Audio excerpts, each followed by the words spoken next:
Ok. Bonjour Alassane. Bonjour. Merci d'avoir donné la parole, donné l'occasion à Mali Djigui de donner quelques explications aux Maliens et puis éventuellement même aux autorités pour ce qui concerne ce qui se passe actuellement au Conseil. Étant donné que vous avez été le président de la commission d'organisation des élections, est-ce que vous pouvez nous faire brièvement l'historique des événements douloureux qui a conduit l'ancien président en prison? Alors, l'historique des événements, c'est que le Haut Conseil des Maliens de France, en France, est régi par la loi 1901 concernant les associations. On sait que en France, les associations ont leur existence grâce à cette loi. C'est à partir de cette loi que les associations constituent leurs fonds, établissent à la limite, ou rédigent leurs statuts et règlements.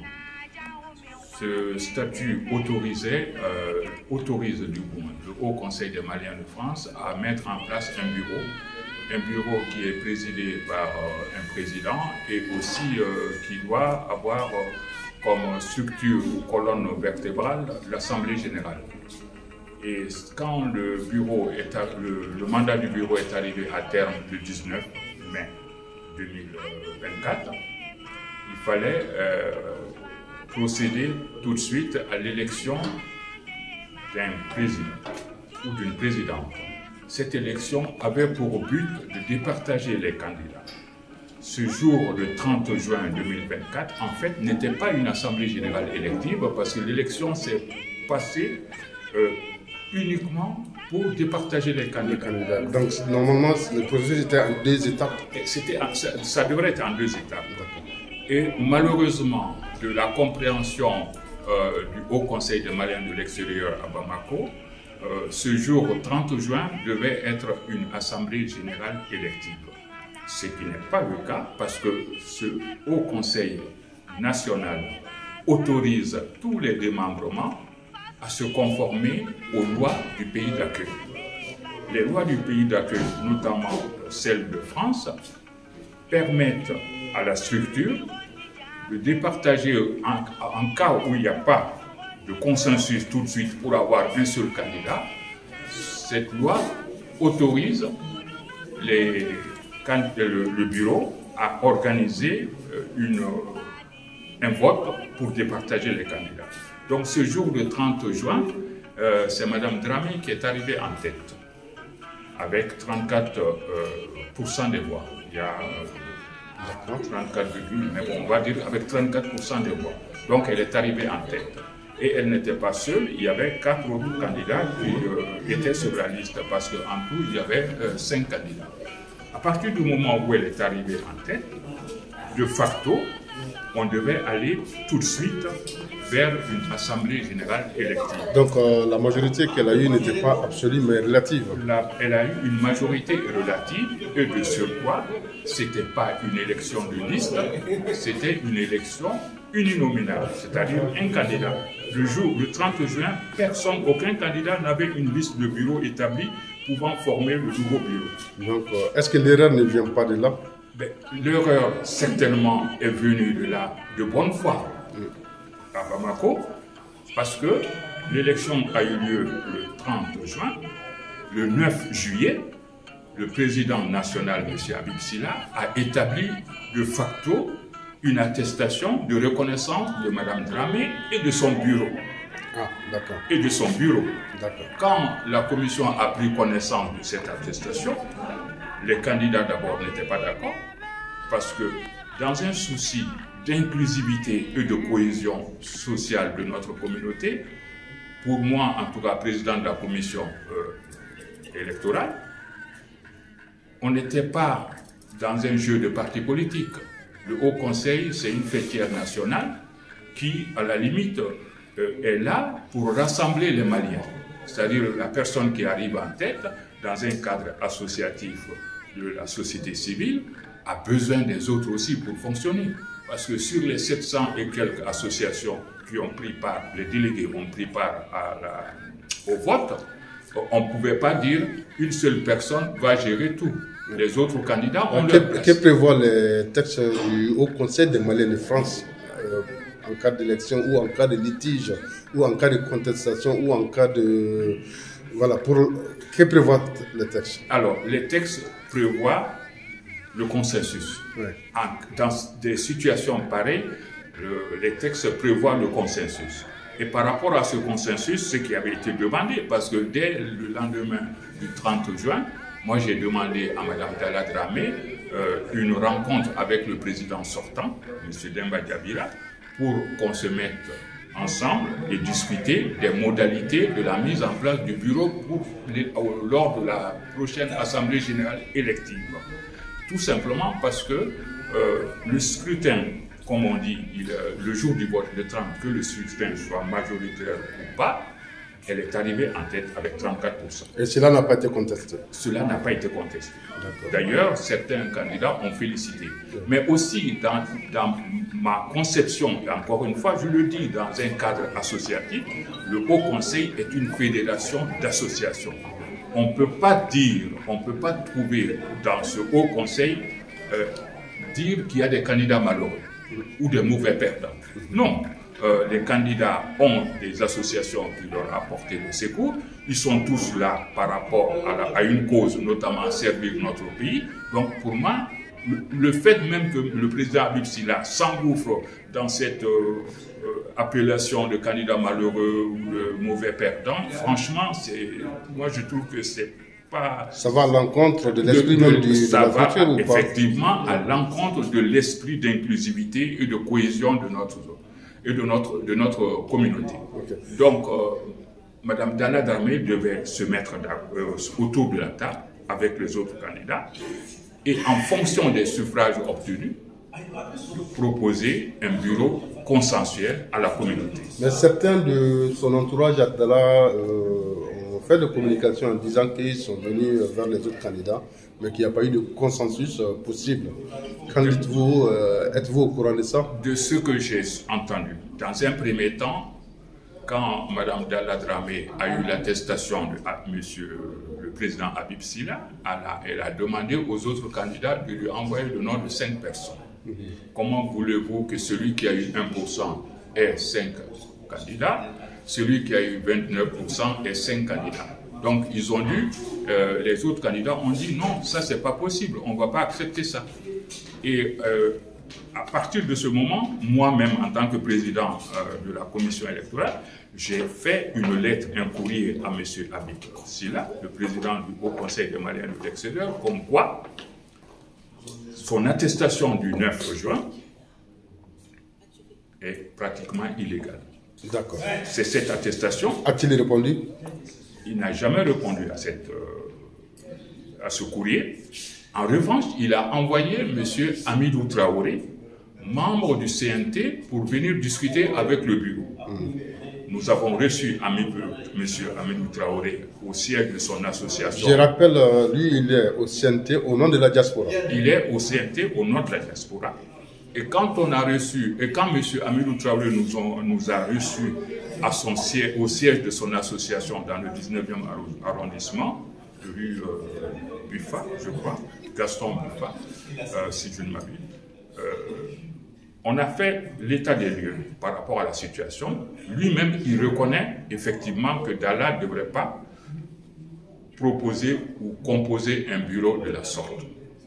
Parce qu'on a dit à M. Habib Sylla que le problème vient de son attestation du 9 juillet qui a donné des ailes à Dalla, à Mme Dramé Dalla, pour se détacher du processus électoral. Depuis qu'elle a reçu cette attestation, pour elle, ça y est, tout est OK. Elle ne fait plus partie. Elle ne reconnaît plus M. Demba Diabira comme président. La commission a terminé ses travaux le 30 juin et basta, c'est elle qui est la présidente du Haut Conseil des Maliens de France. D'accord. Quelle a été l'attitude de notre ministère, qui est le ministère des Maliens établi à l'extérieur, par rapport à ça? Ce qui me conduit à l'autre question aussi que je vais glisser, c'est parce que bon, normalement l'ancien président a été emprisonné au Mali. Le ministère aura pu peut-être jouer de ses en tant que président, forces pour éviter de telles choses. Exactement, mais en tant que président de la commission, pour répondre à votre question, quand on a reçu M. Traoré Amidou, membre du CNT, et qu'on ait fait le point sur la situation, il a reconnu tout de suite que ce qu'on dit est vrai. Le bureau de Dalla doit être cassé et qu'elle se mette d'accord avec les autres candidats pour former un bureau consensuel. Et sur le fait, il a téléphoné le président Habib Silla. Je n'étais pas seul. Il y avait le président Demba Diabira, il y avait Tountoun Magassa, il y avait moi-même et M. Yacouba Kanté, plus M. Traoré lui-même, donc on était 5. Donc devant les 5 personnes, M. Traoré a téléphoné à M. Silla, qui a dit tout de suite qu'il a compris, il a été induit d'erreur par son équipe, qui n'a pas bien compris la situation de la France et qu'il va rapporter son attestation. Mais à notre grande surprise, paraît-il, moi je n'ai pas été témoin de cela, mais paraît-il qu'après un entretien avec l'équipe de Mme Dramé, ils lui ont dit pas question, Dalla va être mise en minorité, elle ne sera pas majoritaire, c'est pas normal, ils vont l'empêcher de gouverner. Je dis, écoutez, c'est une association, moi je ne vois pas, c'est pas un parti politique où il fait ce qu'il veut, non, c'est une fédération d'associations, il doit tenir compte de l'avis des autres pour travailler et non pas être dans la majorité, opposition, ça je n'entends pas. Et le lendemain, on reçoit un courrier de M. Silla. Au lieu de dire à Mme Dalla Dramé, il faut casser, je rapporte mon attestation du 9 juillet, il faut casser le bureau et repartir sur le consensus. Non, il demande à M. Demba Diabira de procéder à la passation. Sur le fait, nous avons écrit à cet instant un courrier au ministre des Maliens de l'Extérieur et à Habib Silla pour dire qu'on n'est pas d'accord par rapport à cette attestation. Et de ce que nous avons appris ici, paraît-il que le ministre des Maliens de l'Extérieur aurait laissé entendre, après un entretien avec M. Silla, que c'est une affaire d'association. Pour le moment, le ministère n'a pas, enfin l'État n'a pas à se mêler de cela, que c'est à partir de, que c'est M. Silla qui doit gérer ça. Et entre-temps, M. Diabira s'en va à Bamako pour affaires privées ou personnelles et il se trouve incarcéré. Ce qui nous a surpris, inaction totale du ministère des Maliens de l'Extérieur, inaction totale du Haut Conseil des Maliens de l'Extérieur via son service social, parce que Demba Diabira, pendant 40 jours en prison, n'a reçu aucune visite de nos autorités, encore moins du Haut Conseil des Maliens de l'Extérieur. Ah ouais. Et ça nous a choqués. Je le dis, c'est le lieu d'ailleurs de le repréciser encore, de l'affirmer avec force, que ça nous a vraiment choqués parce qu'on ne pense pas qu'un Malien de France, sur un temps de présence personnelle à Bamako, se trouve emprisonné pour une histoire de France qui n'a rien à voir avec Bamako. Ouais, parce que je signale que, entre guillemets, le Haut Conseil des Maliens de France, c'est une association de loi 1901 qui n'a rien à voir avec...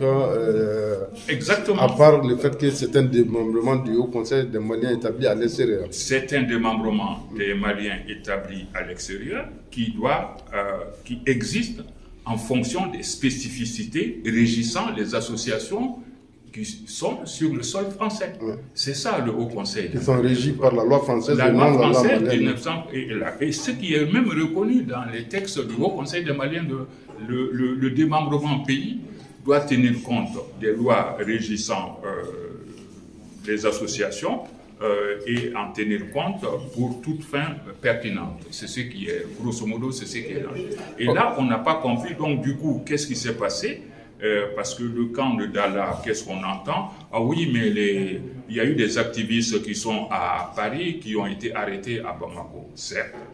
Mais ceux qui ont été arrêtés à Bamako, c'est sur les faits d'infraction commises. Pour ce qui concerne M. Diabira, il n'y a pas eu d'infraction. C'est des allégations mensongères qui ont été portées contre lui, et de son arrestation jusqu'à la libération où on l'a fait signer un protocole, on n'avait pas d'éléments tangible dans le dossier qui pouvaient l'incarcérer. Ok. Dans le communiqué de presse et tout ça, on parle de la volonté d'Allah, le jour même de l'élection, qu'elle est venue avec une valise pour encaisser l'argent.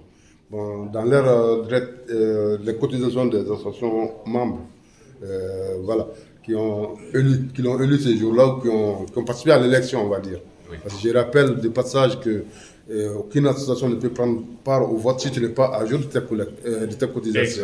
Exact. Donc, lors de leur point de presse passé, bon, le secrétaire général, son secrétaire général, je l'ai entendu dire que bon, tout est finalement une question d'argent, que la cotisation des Maliens a été détournée. Qu'en dites-vous de cette accusation-là? J'ai entendu ces déclarations-là de la part de M. Agali, si je ne m'abuse. Oui, c'est de bien lui qu'il s'agit. Encore une fois, je m'inscris en faux contre ces allégations, d'autant plus que, comme je l'ai dit bien avant, et d'ailleurs, quand M. Diabira était arrêté à Bamako, pour laver tout soupçon de détournement en son endroit, le trésorier général du Haut Conseil et moi-même, président de la commission, on a fait une attestation sur l'honneur comme quoi M. Demba Diabira n'est concerné en rien par rapport à la gestion de cotisation. Donc ça c'est un cas, voilà, ça c'est fait avéré, les écrits CRS. Ça c'est une réalité, il y a cette attestation. Mais tiens, tenez-vous bien, alors à partir de cette attestation, la justice malienne, paraît-il, nous considère comme des témoins en fuite dans l'histoire. Ah ouais, d'accord. Alors ça, on a reçu aussi ces déclarations ou ces remarques. Bon, jusqu'à preuve du contraire, en tout cas, moi personnellement, je n'ai jamais été saisi par quoi que ce soit, comme quoi je suis impliqué ou j'ai fait un détournement sur telle ou telle chose. Mais ce qui est plus grave encore, et que M. Agali reprend ici, il dit que c'est nous, c'est-à-dire M. Camara, trésorier général du Haut Conseil, et moi-même, que c'est nous qui nous sommes invités dans le cas de Demba Diabira. D'accord. Alors, fournir une attestation et être considéré comme complice, vraiment, il y a un gros souci. Il y a un gros souci. Il y a un gros souci. Ouais. Et de surcroît, j'ai fait comprendre à M. Agali par conférence aussi que le Haut Conseil est une association fédérative des autres associations du Mali, des Maliens résidant en France. Les cotisations, ce n'est pas, au fait, ce n'est pas un fonds dédié à quoi que ce soit, c'est des cotisations annuelles des associations. Et pour prendre part au vote, il faut que les cotisations soient à jour. Donc l'argent récolté par rapport à la situation n'est pas un fonds dédié à quoi que ce soit, mais ça fait partie des fonds qui devraient être gérés dans le temps de façon régulière. Parce que si toutes les associations étaient à jour, vraiment ce problème n'allait pas se poser. Tout à fait. Dès le début de la commission, le Haut Conseil allait dire, vous avez un budget qui vous appartient pour gérer l'élection. Mais ça n'a pas été le cas. Je peux vous assurer que le premier jour où la commission a commencé à travailler, des personnes ont apporté des documents ou des matériels de travail qu'on a payés sur fonds propres. J'ai dit à tout le monde, par rapport à chaque dépense, apportez le justificatif des dépenses et vous serez remboursé quand on va avoir les fonds. Ce qui veut dire que le jour où on commençait ces travaux-là, le Haut Conseil n'avait pas mis un centime à la disposition de la commission. J'imagine bien sûr que toutes ces preuves et tout ça seront déballées au cas où il y aura une assemblée générale. Le jour de l'assemblée générale. C'est pourquoi on a dit, et pourquoi nous, on va lui retourner la question ou la demande autrement. Pourquoi il s'acharne tant à avoir les fonds sans passer par l'assemblée générale élective? Pour quelle raison? On a dit à Mme Dalla Dramé qu'il n'est pas question qu'on lui donne les sous en dehors de l'Assemblée générale élective. Il faut qu'il soit d'accord, il faut qu'elle soit d'accord que la remise du rapport financier de la Commission et du rapport d'activité du Haut Conseil du bureau sortant se fait uniquement en Assemblée générale élective. Le bureau sortant présente son rapport d'activité, la commission présente son rapport financier par rapport à l'organisation de l'élection et tout, et ensuite il y a la passation entre les deux bureaux. Une dernière question qui concerne la signature du protocole d'accord que Demba, l'ancien président, a signé avec Dalla Dramé. Quelle est la position, votre propre position et puis les restes du bureau? Alors, d'abord, ce protocole, comme on l'a dit, moi personnellement, je ne suis pas intervenu à ce niveau, mais les candidats avaient d'office saisi le président du Haut Conseil en disant attention, on entend, il y a des bruits qui courent à Paris comme quoi il va y avoir un protocole d'accord à Bamako. Nous, on n'est pas d'accord et nous nous engageons à ne pas reconnaître ce protocole. Alors, ce que moi je dis en tant que président de la commission électorale, c'est-à-dire que tout cela s'est passé à Bamako comme si c'était une affaire privée. Et c'est là où je suis un peu étonné de la manière dont la justice a fonctionné. Parce qu'en fait, Demba Diabira, ce n'est pas une personne privée dans cette histoire. Demba Diabira ne peut pas s'engager à signer quoi que ce soit au nom d'un bureau ou au nom des candidats par rapport à une situation qui concerne la fin des mandats et le renouvellement qui suit. Donc ça, moi, je n'ai pas compris ça. Ce n'est pas une affaire privée où on peut parler de négociation et de protocole, mais Demba Diabira est président d'une association, personne morale. Donc Demba ne peut pas signer quelque chose qui engage l'association, qui est adossée elle-même à d'autres associations à travers les présidents et les délégués. Donc ce protocole n'engage que Demba. Pour preuve, depuis qu'il est revenu après 40 jours de détention, il est en indisponibilité pour nous, le bureau. Il est en indisponibilité, donc pas en mesure d'assurer ses fonctions en toute indépendance ou en toute sérénité. Il est en indisponibilité, les candidats ont contesté et il y a eu une association qui a été portée contre Mme Dalla Dramé sur du faux parce que l'Assemblée générale qu'elle a organisée le 31 août, ce n'était pas une Assemblée générale. On est surpris quand même qu'elle-même, quand on a vu son PV de cette rencontre, elle s'est appuyée sur les statuts du Haut Conseil de France, et non pas sur le statut du Haut Conseil du Mali. Donc c'est du faux qu'elle a fourni à la préfecture pour avoir un récépissé, et c'est cela qui va être attaqué. Donc vous avez attaqué... ça a été attaqué par les membres, par les candidats et le bureau. D'accord. Plus les associations. D'accord. Donc c'est un jugement... cette assignation est prévue pour le 17 février. D'accord. Voilà. Votre mot de la fin? Le mot de la fin, c'est que nous demandons, moi c'est ce que j'ai dit dès le départ, nous demandons au président Habib Sylla que pour que Dalla comprenne sérieusement quand même les enjeux sur le fonctionnement du Haut Conseil des Maliens de France et qu'elle rentre dans le processus électoral, il faut qu'il rapporte son attestation du 9 juillet qui reconnaît Dalla Dramé comme président. Ça, on peut dire que c'est pas grave, Dalla Dramé président, elle est arrivée en tête, on garde ça, mais Dalla Dramé ne devrait pas avoir de bureau reconnu ce jour 9 juillet qui n'existait pas. Et c'est ce qu'on lui a dit, il n'y avait pas de bureau le 9. Il a fallu attendre le 31 août pour composer un bureau, et c'est là, le 9, l'attestation du 9, pour moi, président de la commission, c'est cette attestation du 9 qui pose problème. Et ça doit être cassé. Donc lui, en toute responsabilité, en toute sérénité, en toute responsabilité surtout, il doit, pour une question de bon sens, revenir sur cette attestation. S'il tient à l'inclusivité des Maliens, surtout de la communauté malienne établie en France, il faut qu'il rapporte cette attestation qui obligera Mme Dalla Dramé à venir sur la table de négociation avec les autres candidats pour former un bureau consensuel dont on lui a remis la liste des pourcentages pour chaque candidat. Dalla devrait avoir tant de postes au bureau, Mme Fatou Bouné, tant de personnes au bureau, M. Issa Diallo, tant de personnes au bureau. Par rapport à la proportionnelle, ce qui est quand même la base de l'inclusivité. Dans mon avis, est-ce que selon vous, le jour où ils ont signé le protocole d'accord, à entendre M. Habib Sylla parler parce que je me rappelle bien de cette phrase en disant que voici Dalla Dramé assise, confirmée dans ses nouvelles fonctions à 100%. Donc, qu'en pensez-vous de cette déclaration? Moi, je pense que ce n'est pas contradictoire par rapport à ce que vous venez de dire? C'est un excès de langage ou un excès de confiance par rapport au Conseil. Mais avec tout le respect que j'ai pour M.